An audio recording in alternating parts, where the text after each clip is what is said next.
안녕하세요 여러분. 2학기 정치와 법 첫 번째 수업 시간입니다. 지난 시간에 OT 과제로 2학기 수업 내용을 훑어볼 수 있는 문제를 풀어보라고 제시를 해 주었는데요. 잘 풀어보았나요? 어떤 문제는 여러분의 상식선에서 쉽게 풀 수 있는 문제였을 것이고, 어떤 문제는 왜 답이 이거야? 라고 의문을 가졌을 수도 있었을 것 같아요. 네, 충분히 그럴 수 있습니다. 네, 그런데 여러분, 정치와 법 2학기 수업을 들으면 여러분은 법 전문가가 될 거예요. 이 수업을 다 듣고 나서 다시 그 문제를 풀면 굉장히 쉽게 풀릴 겁니다. 2학기 수업은 그만큼 법과 관련된 내용이 많은데요. 첫 번째 수업을 하기에 앞서서 먼저 2학기 수업 내용에 대해서 간단히 알려주고 2학기 평가 계획을 알려준 다음에 첫 번째 수업을 진행하도록 하겠습니다. 먼저 수업 내용에 대해서 간단히 알려줄게요. 2학기에는 4단원, 5단원, 6단원 총 3단원이 나갈 거예요. 각 단원에서 어떤 내용을 배울지 알려주도록 하겠습니다. 네, 4단원부터 보도록 할게요. 4단원은 개인생활과 법이라는 단원이에요. 즉 4단원에서는 개인생활을 규율하고 있는 법이 여러 개가 있는데 그 중에 대표적인 게 민법이 있어요. 그래서 4단원에서는 민법에 대해서 자세히 배울 예정입니다. 민법. 민법은 크게 재산관계와 가족관계에 대해서 규율을 하고 있는데요. 재산관계와 관련해서는 계약, 불법행위, 손해배상과 같은 내용이 적혀 있어요. 우리는 이거에 대해서 자세히 배울 거예요. 다 들어본 말들이죠. 그리고 가족관계에 대해서 혼인, 이혼, 친자관계, 유언, 상속과 같은 내용이 민법에 다 규정이 되어 있습니다. 그래서 이 내용들도 다 배워볼 거예요.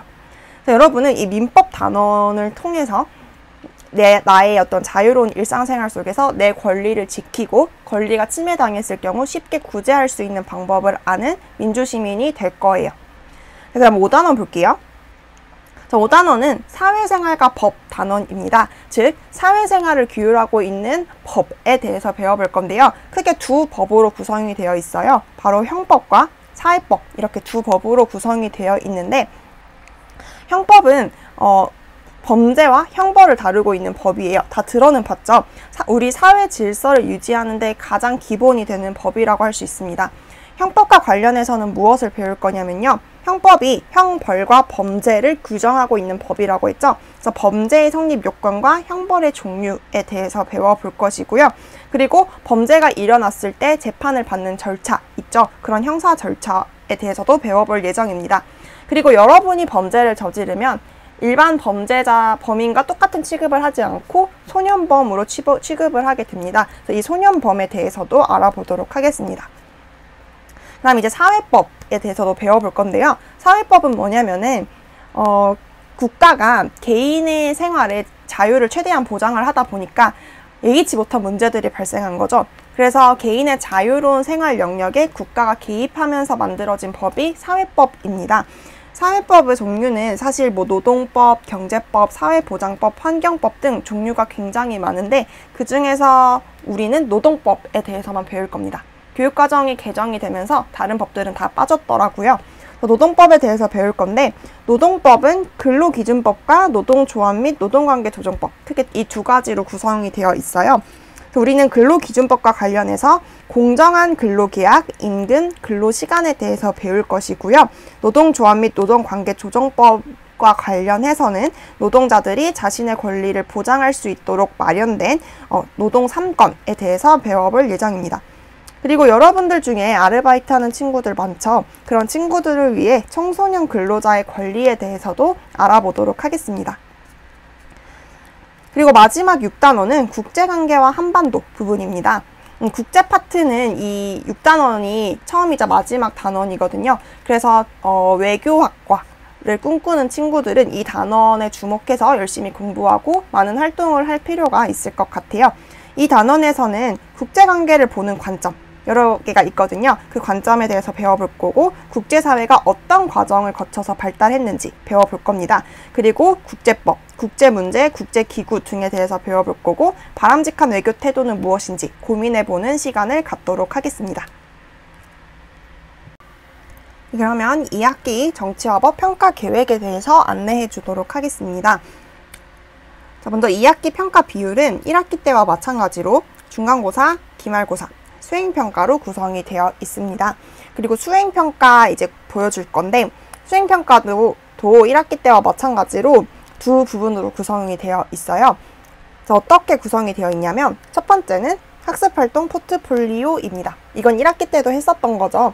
수업 시간에 했던 학습지를 검사받는 거였는데, 1학기 때와 마찬가지로 2학기 때도 온라인 수업 때 진도 나갔던 학습지와 온라인 수업 과제를 포함해서 검사를 하도록 하겠습니다. 알겠죠? 그리고 1학기 때 보니까 학습지 잃어버렸어요. 복사해 주세요 라고 하는 친구들이 있던데 다시 한번 안내합니다. 저는 학습지를 잃어버릴 경우 다시 프린트해 주지 않을 거예요. 그러니까 한번 나눠줬을 때 꼭 스스로 잘 보관해 주시길 바라겠습니다. 이거 1학기 때 했던 거니까 1학기 때 했던 경험을 떠올리면서 읽어봐 주면 될 것 같아요. 그 다음에 이제 두 번째 수행평가는 국제문제 카드뉴스 만들기입니다. 제가 아까 6단원에 가게 되면은 국제문제를 배우는 부분이 있다라고 말을 했었죠. 제가 생각했을 때 이 부분 같은 경우는 제가 말로 쭉 설명하기보다는 여러분이 직접 조사해서 뭔가 제작물을 만들어 보는 경험이 인생에 더 큰 도움이 되고 국제문제를 더 잘 이해할 수 있을 거라고 생각을 했어요. 그래서 이 부분은 제가 강의를 하지 않고 여러분이 스스로 카드뉴스를 만들어 보는 시간을 가지도록 하겠습니다.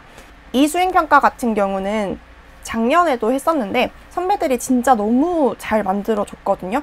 그래서 막 외부 업체에서 만든 것 같은 정말 훌륭한 카드 뉴스들도 있었습니다. 그런데 아쉬웠던 점이 뭐냐면은 이게 인터넷 조사를 통해서 이루어지다 보니까 내용이 좀 부실했어요. 전문성이 좀 떨어지는 내용들이 많았습니다. 그래서 그걸 보완하기 위해서 올해 추가된 부분은 독서 연계를 한다는 점이 추가가 되었어요. 그래서 제가 국제문제와 관련된 책들을 준비를 해놨어요. 그래서 바로 카드뉴스를 만들기보다는 먼저 책을 읽는 시간을 가져볼 겁니다. 여러분이 원하는 책 한 권을 선택을 해서 일단 개인 독서 활동을 진행을 할 겁니다. 네, 책은 제가 제공을 해줄 테니까 걱정할 필요 없어요. 개인 독서 활동이 끝나면 무엇을 하냐? 독서 활동은 나 혼자 읽고 끝나면 반쪽짜리 독서라고 생각을 해요. 왜 그러냐면 책이라는 것은 나 혼자 읽으면 편협된 관점을 갖기가 쉽고 그리고 이해를 잘못하는 경우도 있어요. 그래서 이 감상을 공유하는 시간이 굉장히 중요하다고 생각하거든요. 그래서 혼자 읽는 데서 그치지 않고 모든 독서 활동을 하려고 합니다. 같은 책을 읽은 친구들끼리 모여서 간단하게 독서 토론을 해볼 예정입니다. 그렇게 큰 부담을 가질 필요는 없어요. 그럼 개인 독서 활동과 모둠 독서 활동을 했으면 여러분은 국제 문제에 대해 어느 정도 전문성을 갖춘 사람이 되겠죠. 그 전문성을 바탕으로 카드뉴스 모둠을 구성하고 카드뉴스를 만들고 발표를 할 예정입니다. 알겠죠? 구체적인 평가 기준은 나중에 자세하게 알려줄 거고요. 일정은 아마 중간고사 이후라고 생각하면 될 것 같습니다. 근데 이 평가 계획은 말 그대로 계획이에요. 코로나 때문에 언제 등교할지도 불확실하고 또 수행평가 비율도 바뀔 수 있기 때문에 만약에 변동사항이 생긴다면 다시 한번 안내를 하도록 하겠습니다. 자, 그럼 본격적으로 1차시 수업 진행하도록 하겠습니다. 오늘 새롭게 배울 내용은 그렇게 많지 않으니까 조금만 더 집중을 해주세요. 자, 오늘 배우게 될 개념은 무엇이냐면요. 민법의 개념, 그리고 민법을 만드는 데 토대가 된 기본 원리에 대해서 배울 것입니다. 자, 먼저 민법의 개념에 대해서 자세히 배워보도록 할게요. 민법의 개념을 알기 전에 먼저 법을 분류하는 기준부터 알아보도록 하겠습니다. 그래야 민법을 좀 더 잘 이해할 수가 있거든요. 자, 법은 크게 두 가지로 나눌 수가 있습니다. 바로 공법과 사법, 이렇게 두 가지로 나눌 수가 있는데요. 이 공법과 사법으로 분류하는 기준은 무엇이냐면 법이 규율하는 생활관계의 성격이 구분 기준입니다. 알겠죠? 공법과 사법이 규율하는 생활관계가 달라요. 자, 그럼 어떻게 다르냐? 쉬워, 어렵지 않아? 공적인 생활관계를 규율하면 공법이고요. 사적인 생활관계를 규율하면 사법입니다. 자, 이해가 돼요? 자, 자세히 말해줄게요. 먼저 공법부터 보도록 하겠습니다.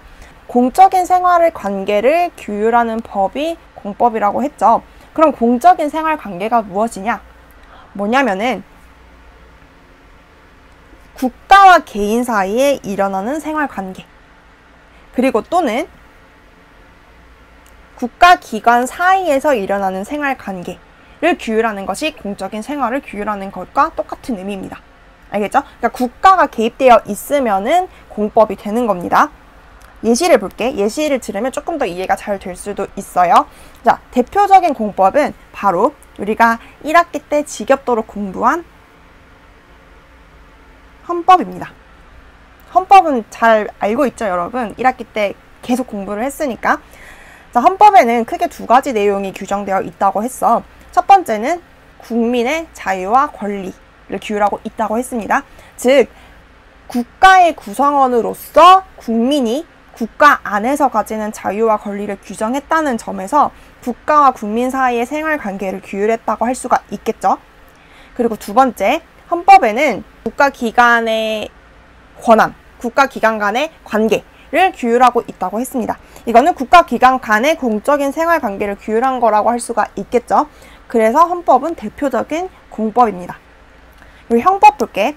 형법은 내가 아까도 말했는데 이 범죄와 형벌을 규율한 법이라고 했어요. 국가가 국가 질서를 유지하기 위해서 형법에서 규정한 범죄를 저지른 사람한테 강제적으로 형벌을 내리는 거잖아요. 그쵸? 그러면 국가와 국민 사이의 관계를 규율했다고 할 수가 있는 거죠. 국가가 잘못을 저지른 국민한테 강제적으로 벌을 내리는 거니까. 그래서 형법도 공법입니다. 그 다음에 이제 행정법이 있는데, 행정법은 행정의 조직에 대해서 적혀 있는 법이고요. 그리고 행정청이 우리한테 뭔가 잘못했을 때 우리가 구제받을 수 있는 방법도 적혀 있어요. 이것 역시 국가와 개인 간, 그리고 국가기관 간의 관계를 규율한 것이라고 할 수가 있겠죠. 그래서 행정법도 공법입니다. 그리고 각종 소송법 같은 경우도 국가의 사법작용을 규정한 법이기 때문에 공법이라고 할 수가 있겠죠. 공법 좀 이해가 되죠? 이제 사법 볼게요. 사법은 사적인 생활관계를 규율한 법이라고 했습니다. 사적인 생활관계란 것은 국가가 개입하지 않고 개인과 개인 사이의 생활관계를 사적인 생활관계라고 할 수 있겠죠. 이런 사적인 생활관계를 규율하는 법이 사법이라고 합니다. 네, 이 사법의 종류로는 민법과 상법 등등이 있습니다. 민법은 나중에 자세히 볼 거니까 넘어가고 상법이 무엇인지부터 소개를 해보도록 할게요. 상법은 상거래, 그리고 기업과 관련된 법이에요. 그러니까 뭐 기업과 관련됐다고 했을 때 회사의 설립, 회사의 운영, 뭐 폐업 이런 내용들을 다 담고 있고요. 그리고 상호명과 관련된 법도 적혀 있어요. 그리고 보험과 같은 내용도 상법에 해당이 된다고 합니다. 이 상법 같은 경우는 민법과 차이점이 뭐냐면은 일반 국민 전체를 대상으로 하지 않는다는 점.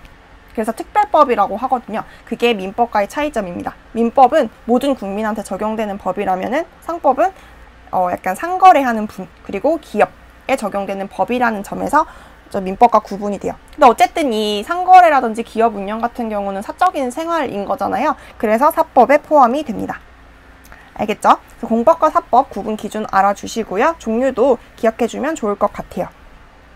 그럼 이제 본격적으로 민법에 대해서 알아보도록 하겠습니다.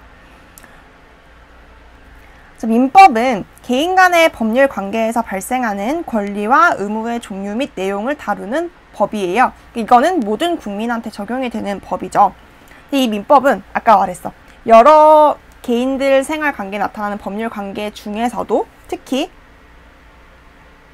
재산 관계와 가족 관계를 규정한다고 했습니다.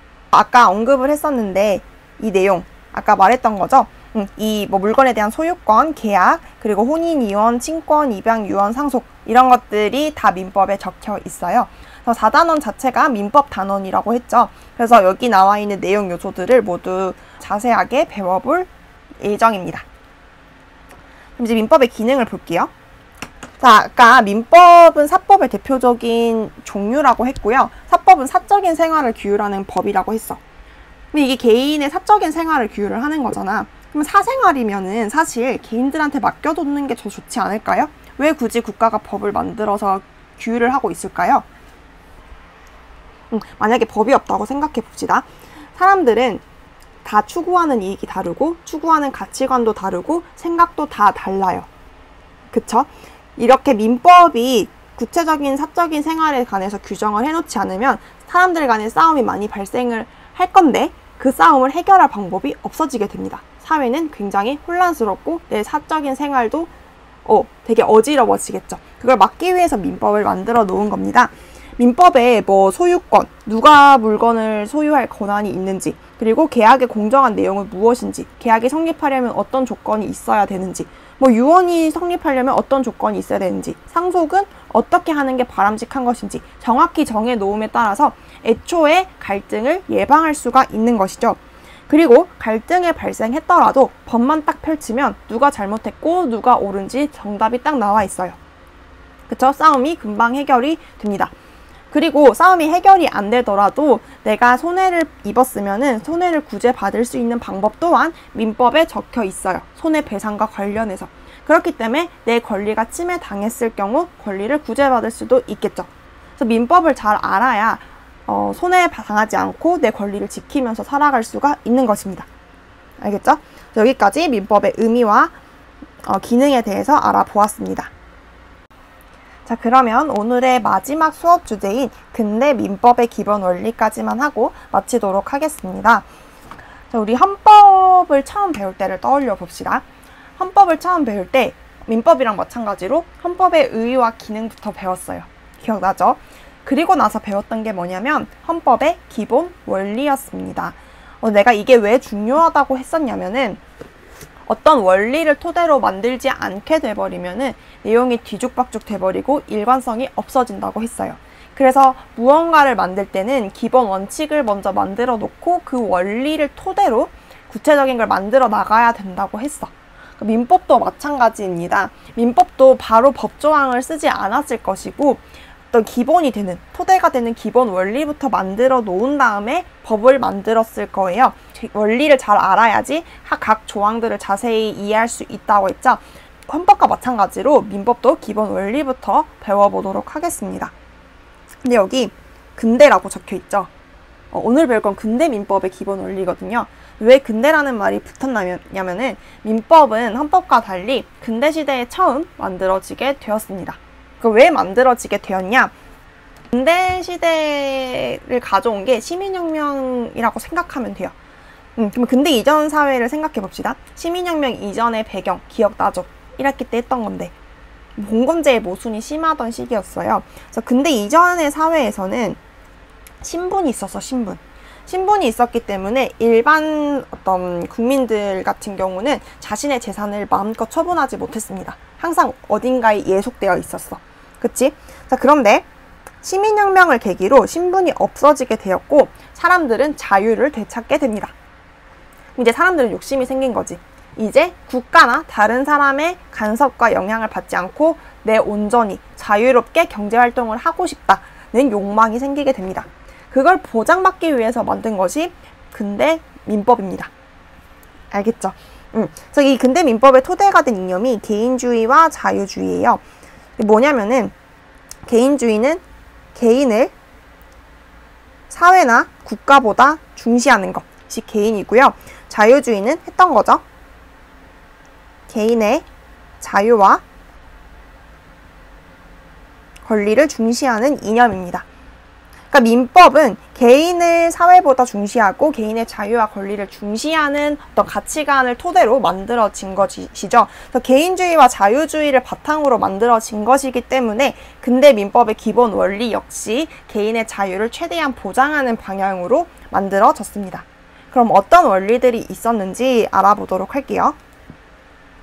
자, 3가지 원리가 있었는데 잘 기억해 줘야 돼요. 첫 번째 원칙은 사유재산권 절대의 원칙입니다. 이게 뭐냐면은 사유라는 게 사적인 소유를 말하는 거거든요. 그러니까 내가 개인적으로 소유한 재산에 대해서는 절대적인 권한을 인정해 줘야 된다는 거예요. 다른 말로 소유권 절대의 원칙이라고도 합니다. 시험 문제에는 둘 중에 어떤 게 나올지 모르니까 둘 다 암기해 주어야 돼요. 개인이 소유하는 재산에 대한 절대적인 지배를 인정하고 국가나 다른 개인은 이를 침해하거나 제한할 수 없다는 원칙. 이게 사유재산권 절대의 원칙입니다. 이걸 토대로 민법이 만들어진 거예요. 자, 그럼 두 번째 원칙은 뭐냐? 계약 자유의 원칙. 다른 말로 사적 자치의 원칙이라고 합니다. 그러니까 적인 생활은 자율적으로 맡겨야 된다는 거야. 그리고 계약도 자유롭게 해야 된다라는 겁니다. 국가나 다른 사람이 이래라 저래라 해서는 안 된다는 거예요. 그래서 뜻 볼게요. 개인은 자신의 의사에 기초하여 상대방과 자유롭게 법률 관계를 형성할 수 있어야 하며 개인 간의 법률 관계에 국가가 개입해서는 안 된다는 원칙이에요. 법률 관계를 형성할 때 둘만 합의되면은 되는 거지 국가가 이 내용 별로야 다른 내용으로 바꿔라고 할 권한이 없다는 거죠. 근데 여기 법률 관계라 되어 있는데 왜 제목은 계약이라 되어 있냐? 이 법률 관계를 형성하는 데 기여하는 것이 바로 계약입니다.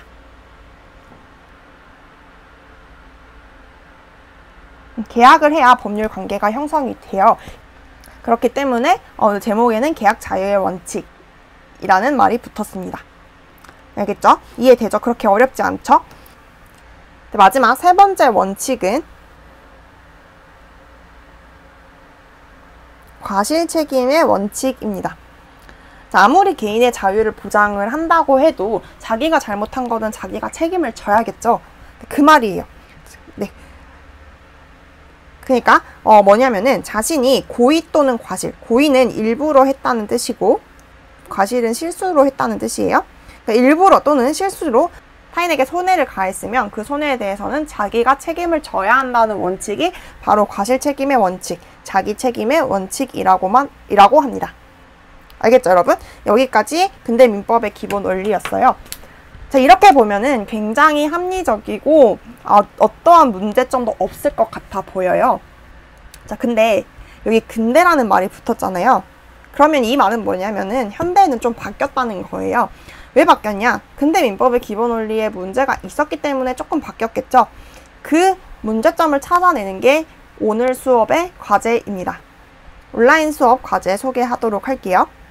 이번 수업 과제는 뭐냐면은 근대민법의 기본 원리를 실제 사례에 적용해보고 이걸 실제 사례에 적용했을 때 어떤 문제점이 발생할 수 있는지를 알아보는 게 오늘의 과제입니다. 그래서 1학기 때 했던 거랑 마찬가지로 공지사항 탭에 들어가서 2학기 1차시 온라인 과제라는 글을 클릭한 다음에 거기 올라가 있는 구글 링크를 클릭해서 설문지를 작성해 주면은 과제가 완료가 됩니다. 아까도 공지했듯이 이 온라인 수업 과제도 수행평가 점수에 반영이 되니까 꼭 과제까지 완료해 주세요. 네, 오늘도 수업 듣느라 정말 수고 많았습니다.